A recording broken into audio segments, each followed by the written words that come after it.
Sorry, थोड़ी late हो गई मैं।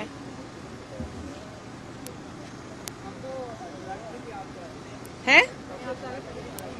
तो मैं कराची ही जा रही थी अभी अभी फ्लाइट अपनी मैंने कैंसिल कराई है कोई 2 घंटे पहले।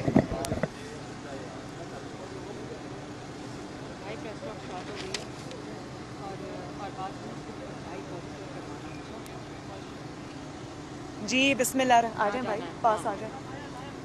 अब्बास आफरीदी साहब कहाँ कोरोना ही है जी। हाँ, बस स्टार्ट हो गई। इधर आ जाए इस साइड पे। भाई इधर आओ।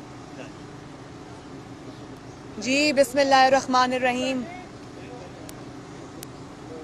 सवाल करें या मैं बात करूं?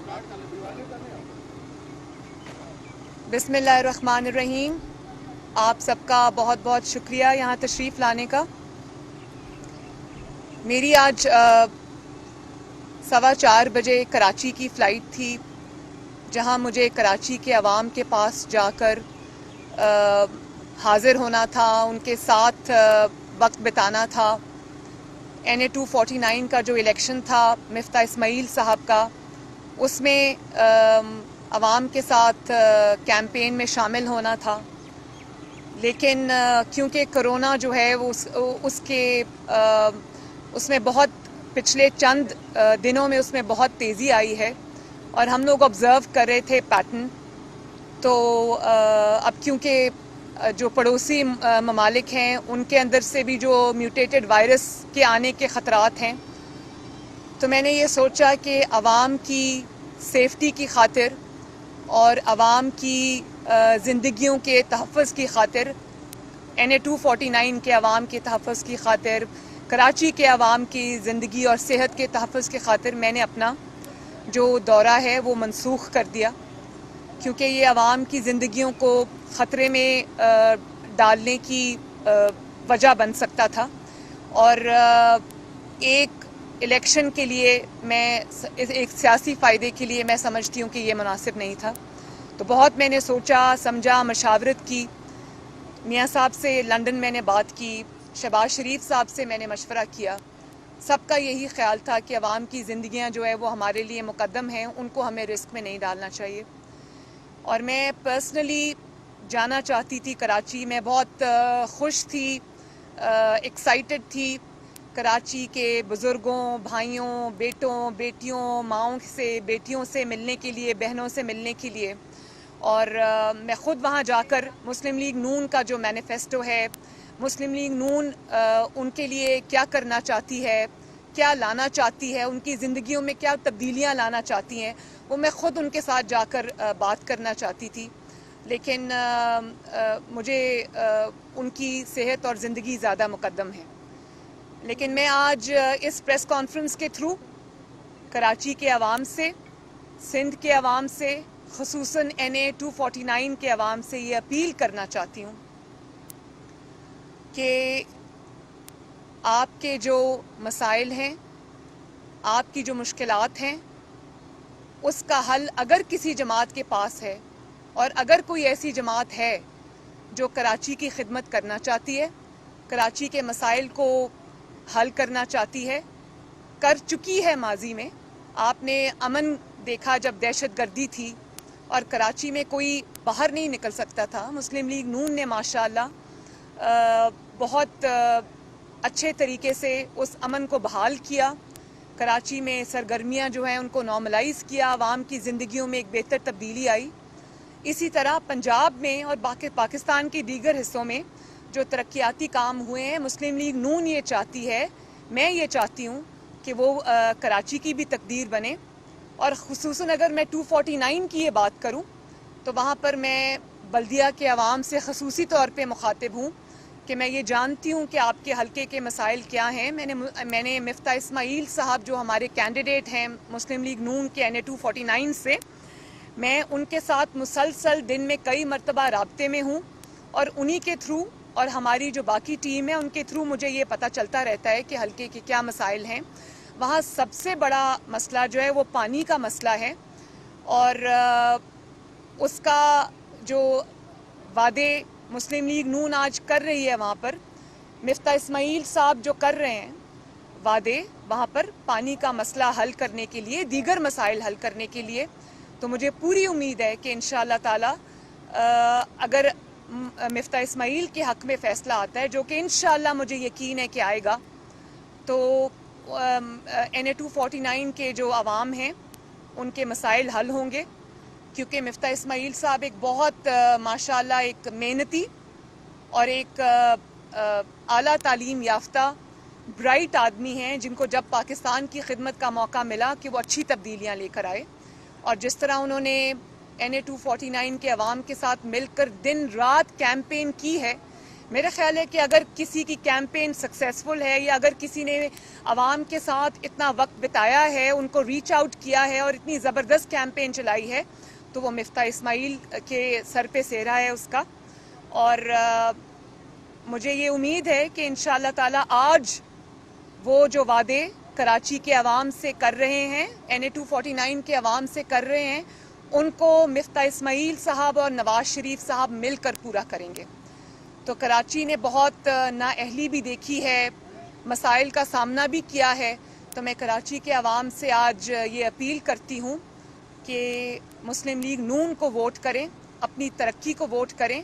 आपका भी हक है, क्योंकि कराची हब है पाकिस्तान का, इकोनॉमिक एक्टिविटी के हवाले से, बिजनेस एक्टिविटी के हवाले से। तो मैं ये अपील करना चाहती हूँ कि अपने इस स्ट्रेंथ को पहचानें, मुस्लिम लीग नून को वोट करें, अपनी तरक्की को वोट करें और अपने मसाइल के हल के लिए आगे बढ़ें। और इसमें कोई दो राय नहीं है कि 2018 के इलेक्शंस में वहाँ से शहबाज शरीफ साहब जीत चुके थे और कई हज़ार की लीड से जीत चुके थे। फिर एक वोट चोरों ने डाका डाला उस इलेक्शन पर भी, पाकिस्तान के दीगर जगहों के इलेक्शन की तरह, और चंद 100 वोटों से धांधली करके शहबाज शरीफ साहब को हराया गया। और मुझे पता है कि आज भी NA-249 का दिल जो है वो नवाज शरीफ साहब और शहबाज शरीफ साहब के साथ धड़कता है। तो मैं NA-249 के अवाम को ये मैसेज भी देना चाहती हूँ कि धांधली के ज़रिए जिसको आपके सरों पर मुसल्लत किया गया, उनकी कारकर्दगी भी आपने देखी। उन्होंने कभी आपके मसाइल में, आपकी मुश्किलात में, कभी उन्होंने आपके पास आकर आपका हाल नहीं पूछा। आपकी खिदमत तो दूर की बात है, उन्होंने कभी दोबारा उस हल्के का रुख ही नहीं किया। और इस हुकूमत की तरह उन्होंने आवाम की खिदमत पे कोई तवज्जो नहीं रखी। तो कराची के साथ जो होना था वो हो गया।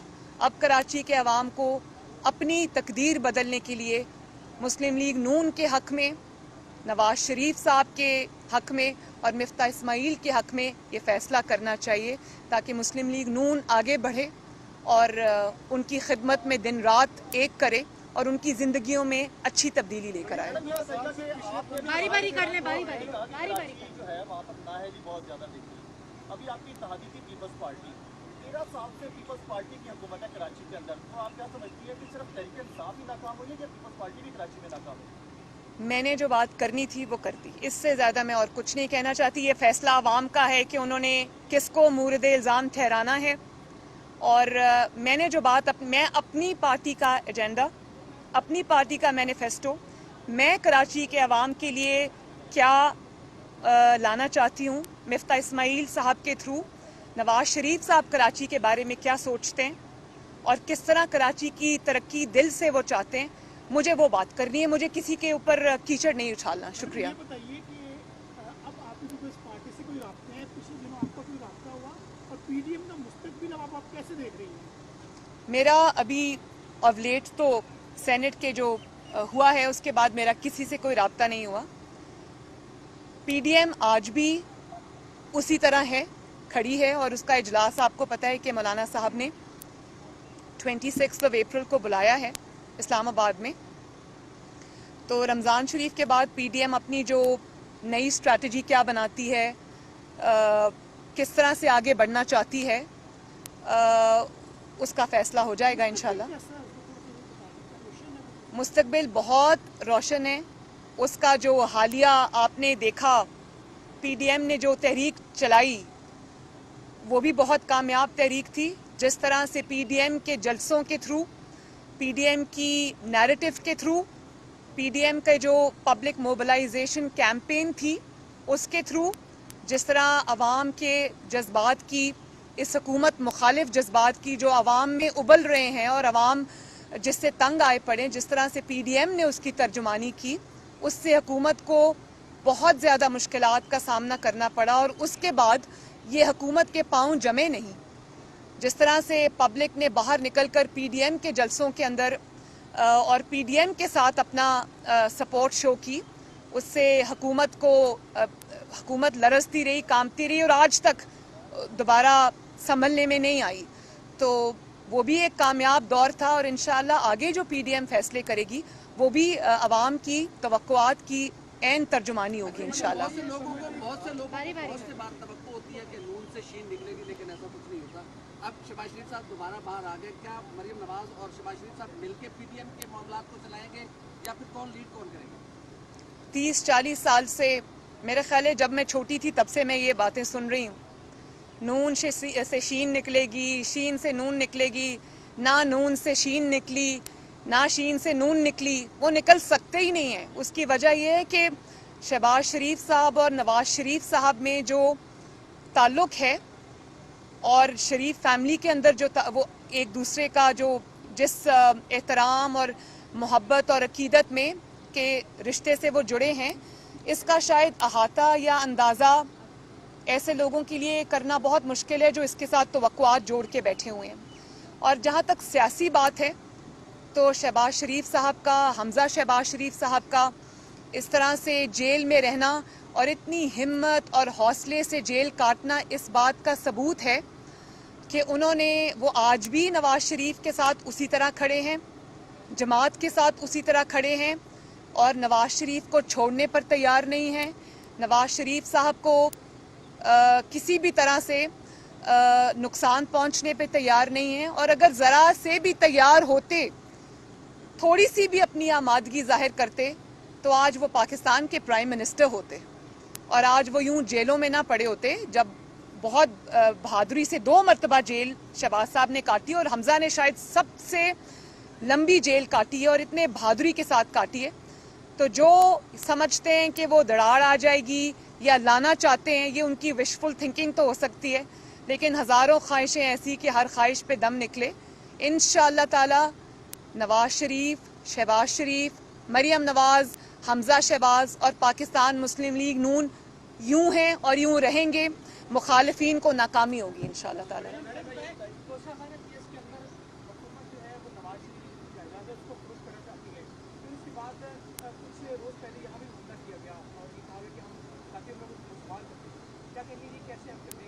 आपने 2 सवाल पूछे। सबसे पहले तो तोशा खाना केस में आ जाए, मुझे इस चीज़ में कोई शक ही नहीं है कि उनको जो एब्सकॉन्डर डिक्लेयर किया गया, रातों रात जो कार्रवाइयाँ उनके ख़िलाफ़ हुई, जिस तरह से हुई, वो एक बड़ी मुज़िका खेज़ बात थी। उसका एक ही मकसद था जो कि पाकिस्तान के अवाम अच्छे तरीके से जानते हैं, देख चुके हैं। उनको एब्सकॉन्डर डिक्लेयर करने का एक ही मकसद था कि नवाज शरीफ की सेहत जब इनको पता चला कि पहले से बेहतर है और अल्हम्दुलिल्लाह, और वो अपनी पॉलिटिकल एक्टिविटी रिस्यूम करने जा रहे हैं, वो अपनी पॉलिटिकल एक्टिविटी दोबारा से लंदन से शुरू करने जा रहे हैं और वो पीडीएम के जलसों में तकारीर भी करेंगे, शिरकत भी करेंगे और उनकी जो पब्लिक अपील है वो भी सामने आएगी। तो ये बहुत बुरी तरह डर गए और इन्होंने पूरी कोशिश की कि मियाँ साहब को खींच के पाकिस्तान वापस लेके आएं। उन्होंने बरतानिया से राब्ता किया, वहाँ से मायूसी हुई क्योंकि बरतानिया के जो इंसाफ है वो बिकता नहीं है, वहाँ पर किसी के साथ नाइंसाफ़ी करना बहुत मुश्किल काम है। तो वहाँ से जब इनको मायूसी का सामना हुआ तो यहाँ उन्होंने बड़े तरीके से उनको एब्सकॉन्डर डिक्लेयर किया, उनके ख़िलाफ़ इंतकामी कार्रवाइयाँ शुरू की क्योंकि वो ये अफोर्ड नहीं कर सकते थे कि नवाज शरीफ पाकिस्तान से बाहर बैठकर जो है वो पॉलिटिक्स करे, क्योंकि ये इतना डरते हैं नवाज शरीफ से कि ये वो बाहर बैठ के भी अफोर्ड नहीं कर सकते और सही डरते हैं। इनका कोई कसूर नहीं है, मैं इनको इस बात में क्रेडिट देती हूँ कि सही डरते हैं। उसने नवाज शरीफ ने बाहर से बैठ के घर में घुस के इनको मारा और एक के बाद एक इलेक्शन अल्हम्दुलिल्लाह अल्लाह की मदद से, अवाम की मदद से उसने बाहर बैठ के इनको हराया। डस्का में 2 दफ़ा इलेक्शन हुआ, 2 दफ़ा लोगों ने नवाज शरीफ के बयानिए पर न सिर्फ उसको माना, उस पर लब्बैक कहा और वोट की हुर्मत की हिफाजत की, इनके हल्क से अपनी सीट निकलवाई, वोट चोरों को रंगे हाथों पकड़ा और दोबारा मुस्लिम लीग नून के हक में फैसला दिया। चाहे वो वजीराबाद का इलेक्शन हो, चाहे वो डस्का का 2 दफ़ा इलेक्शन हो, चाहे वो KPK में नौशहरा का इलेक्शन हो। ये लोगों ने नवाज शरीफ के इस मुल्क में ना होने के बावजूद नवाज शरीफ के बयानिए पर लब्बैक कहा और अल्लाह ताला के फजलो करम से नवाज शरीफ के नाम पे वोट डाला। तो ये कैसे अफोर्ड कर सकते हैं कि नवाज शरीफ लंदन में बैठा रहे और इनकी जो है वो इनको एक्सपोज करता रहे। और दूसरा, पाकिस्तान में भी जब नवाज शरीफ साहब थे या वो इनको लाना चाहते थे, वो इसलिए इनको नहीं लाना चाहते थे कि ये कोर्ट्स में जाएं, अपना केस फाइट करें, इसलिए कि उनको जेल की दीवारों के पीछे फेंक कर उनकी ज़बान बंद करना चाहते थे। और ज़बान बंद करने के लिए उन्होंने क्या क्या कोशिश नहीं की। तो ये अफोर्ड नहीं कर सकते, क्योंकि नवाज शरीफ अगर पॉलिटिकल अरीना में होगा, नवाज शरीफ अगर सियासी मैदान में होगा, तो ना इमरान खान की, ना सिलेक्टेड की, ना सिलेक्टर्स की, इनका कोई चांस ही नहीं है। ये अच्छी तरह जानते हैं। तो ये जो तोशाखाना केस है, ये जो एब्सकॉन्डर इश्तिहारी डिक्लेयर करना है, ये सारी इसी चीज़ की जो स्ट्रैटेजी है और कुछ भी नहीं है। लेकिन अब ये चाहे अपने ज़ख्म से लाएं, चाहे ये अपने हाथ मलते रह जाएं, नवाज शरीफ अल्हम्दुलिल्लाह पूरी तरह से पाकिस्तान की पॉलिटिक्स में शामिल है। भले ही उसकी आवाज़ बंद करें, भले ही उनकी तस्वीर दिखाने पर पाबंदी हो, भले ही मीडिया पर उनकी पाबंदी हो, ये भी एक खौफ का सबूत है, लेकिन उसकी तस्वीर अवाम के दिलों में है और अवाम आज भी उनकी तस्वीर नहीं देख सकते, उनकी तकरीर नहीं सुन सकते, उनकी आवाज़ पर पाबंदी है, लेकिन आज भी नवाज शरीफ के नाम पे वोट डल रहा है अल्हम्दुलिल्लाह। और दूसरा, आपने एक बात की घर की, घर के बारे में मैं सिर्फ ये कहना चाहती हूँ कि जब इनको 30-35 साल पहले जो मेरे दादा और दादी की ने जब ये लैंड ख़रीदा, उसकी जो परचेज थी, उसमें जब इनको एक चीज़ नहीं मिली, एक इनको कोई कानून की या कोई रूल्स एंड रेगुलेशंस की खिलाफ वर्जी नहीं मिली, तो जिससे ये ज़मीन ख़रीदी गई, जिनका नाम है वहीदा बेगम, उसके कागजात खोल के बैठ गए और कहा कि उसके कागजात में कोई चीज़ मिसिंग है। अब वो मिसिंग थी या इन्होंने खुद गायब की, वो आप सब बेहतर जानते कि ये हुकूमत किस तरह से हथकंडे इस्तेमाल करती है, मुझे कुछ कहने की ज़रूरत नहीं है। रातों रात जिस तरह इन्होंने रेवेन्यू ऑफिसर्स को बिठा के जो स्टेटस है ज़मीन का वो तब्दील कराया और उसको हुकूमत पंजाब के नाम ट्रांसफ़र किया, जिसके ऊपर अब हमें स्टे मिल गई है, और कोई नोटिस, हम हमारा घर तोड़ने आ रहे हो ना, हमें नोटिस भेजा, हमें बुलाया, हमसे पूछा कि क्या स्टेटस है, कागजात दिखाएं। इनको सब पता है कि कागजात हमारे पूरे हैं, एक भी वायलेशन नहीं है और ये बिल्कुल कानूनी तरीके से ख़रीदी गई जायदाद है। तो अगर उसके बाद अगर आपकी आंखों पे इतनी पट्टी बंदी है विक्टिमाइजेशन की, तो एक बात मैं आपको बता देना चाहती हूँ कि घर सबके होते हैं, वक्त किसी का नहीं होता। ये बात मेरी याद रखना। मरियम, ये बता दीजिएगा कि इन तब्दीली के कितने चांसेस हैं, क्योंकि अब तो तरीके इंसाफ की अंदर से आवाज़ें उठ रही हैं और बहुत बड़ा ग्रुप भी सामने नजर आ चुका है। इस हवाले से क्या पंजाब और वर्कर में नून लीग इस हवाले से कोशिश करेगी या PDM इस हवाले से कोई तैयार करेगी? देखें, जितना बड़ा ग्रुप आपको नज़र आया है तहरीक इंसाफ के MNAs का, MPs का, मैं ये आपको बता दूं कि ग्रुप उससे बहुत बड़ा है और वो बहुत पहले से हमारे साथ भी और दूसरी जमातों के साथ भी राब्ते में हैं। उसकी वजह ये है कि अब उनको अपने अपने हलकों में वापस जाना है। जो तारीख़ी नालायकी, नाअहली और जो मतलब पाकिस्तान के 73 सालों में इतनी नालायक और इतनी नाअहल हुकूमत कभी नहीं आई कि लोग आज 120 130 रुपए किलो चीनी भी खरीदने को तैयार हैं, लाइंस में लगे हुए हैं रोजे की हालत में, लेकिन चीनी नहीं मिल रही। और अगर चीनी मिलती है तो वो फकीरों की तरह 1-1 किलो 2-2 किलो, और उसके बाद वो आपके अंगूठे पे निशान लगाते हैं अनमिट स्याही का कि अब तुम्हें चीनी मिल गई, अब वापस ना आना चीनी लेने। ये हाल किया आपने अवाम का। रोजे की हालत में अवाम दर बदर भटकने पर मजबूर है, लंबी लंबी कतारों में खड़े होने पर मजबूर है। बनी गाला में इस तरह चीनी जाती है, वज़रा के घर में इस तरह चीनी जाती है, सिलेक्टर्स के घरों में इस तरह चीनी जाती है। तो अगर आप ये करेंगे तो आप ये जान लें कि इन MNAs ने, इन MPAs ने, जिनको आपने भानमती के कुंबे की तरह सिलेक्टर से प्रेशर बना के डलवा के जोड़ तो लिया था, और 2018 का इलेक्शन में आपने धांधली करके जीत तो लिया था, अब उनको हलकों में वापस जाना है।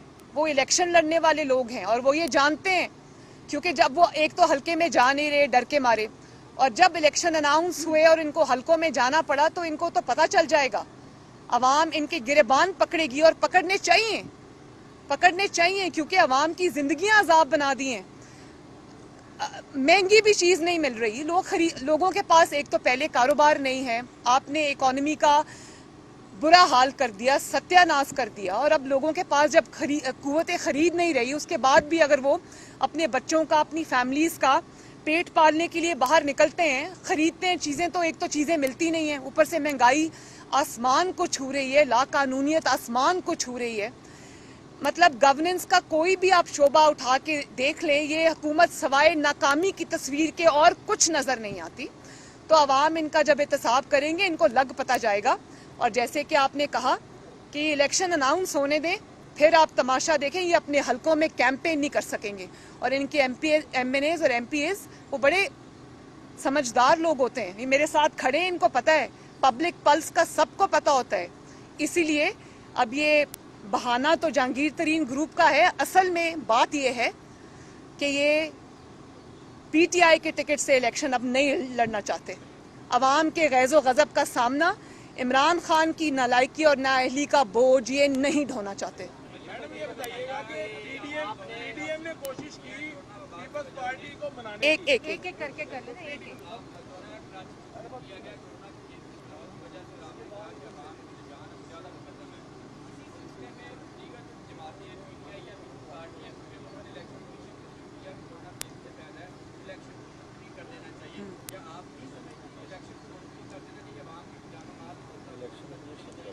नहीं, देखें, बात यह है कि इसमें भी दो पहलू हैं। एक तो ये कि डस्का का इलेक्शन जब PTI ने कोर्ट में चैलेंज किया था और कहा था कि डस्का के इलेक्शन को रोका जाए, तो वो उन्होंने कोरोना नहीं लिखा उसमें। असल में बात ये थी कि ये मुस्लिम लीग नून का सामना नहीं कर सकते। जहां जहां ये जानते हैं कि जहां जहां वोट पड़ेगा वहां वहां इंशाअल्लाह ताला शेर जीतेगा, नवाज शरीफ जीतेगा। तो ये इसको सिर्फ इस तनाजुर में, कोरोना के तनाजुर में ना देखा जाए। डस्का का इलेक्शन भी ये चाहते थे कि इनको अवाम में ना जाना पड़े, और सही चाहते थे। देखिए, अवाम में गए तो कितनी बुरी तरह हारे। इसी तरह जो ये इलेक्शन कमीशन में गए हैं इलेक्शन मुलतवी कराने के लिए कराची का, उससे कोरोना का कोई ताल्लुक नहीं है भाई। कोरोना के SOPs फॉलो अब इलेक्शन कमीशन का एक फैसला है, हम उसको ऑनर करते हैं। और मैं ये रिक्वेस्ट करती हूँ सिंध गवर्नमेंट से भी, कराची की इंतज़ामिया से भी और इलेक्शन कमीशन से भी कि कोरोना के जो SOPs हैं उनको वोटिंग के प्रोसेस के दौरान उनको अच्छे तरीके से फॉलो किया जाए। हो सकता है, मैनेजेबल है, वो कोई जलसा नहीं होता, कोई जुलूस नहीं होता। अवाम से, कराची के अवाम से, NA 249 के अवाम से अपील करती हूँ कि अपने जो सेफ्टी मेजर्स हैं वो करके जाएं वोट देने। मास्क पहने, हो सके तो डबल मास्क पहने, बार बार जो है वो अपने हाथ भी धोएं, सर्फेसेस को हाथ लगाने से गुरेज करें।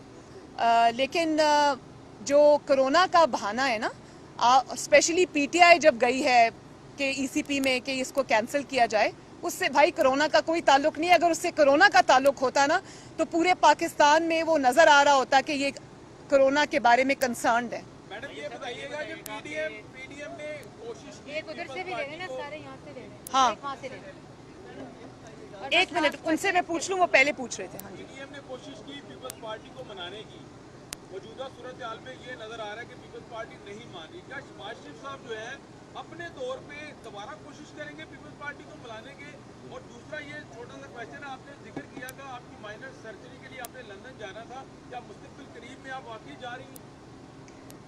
मैं इस बात का बहुत बार जवाब दे चुकी हूँ कि ये मुझे घर आकर भी अगर और ये चाहते हैं कि मैं चली जाऊँ, ये भी मैं आपको बता दूँ। ये जो खबरें उड़ाते हैं ना मेरे बाहर जाने की, उसमें इनकी ख्वाहिश शामिल है। तो मैं ये बात आपको बता दूं कि इंशाअल्लाह ताला ये मुझे अगर प्लेट में भी रख के पासपोर्ट और टिकट भी दें अगर, और अगर मेरे सामने रिक्वेस्ट भी करें कि चली जाएं, तो मैं नहीं जाऊंगी। जब तक ये हुकूमत इंशाअल्लाह ताला अपने अंजाम को नहीं पहुंच जाती, मैं यहीं हूँ।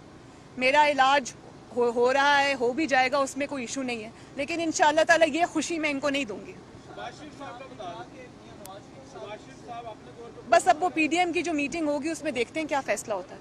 अभी आपने थोड़ी देर पहले कहा कि नवाज शरीफ साहब जैसे पहले से करते रहे और जान को और दुआ है कि वो जल्द से काम हो।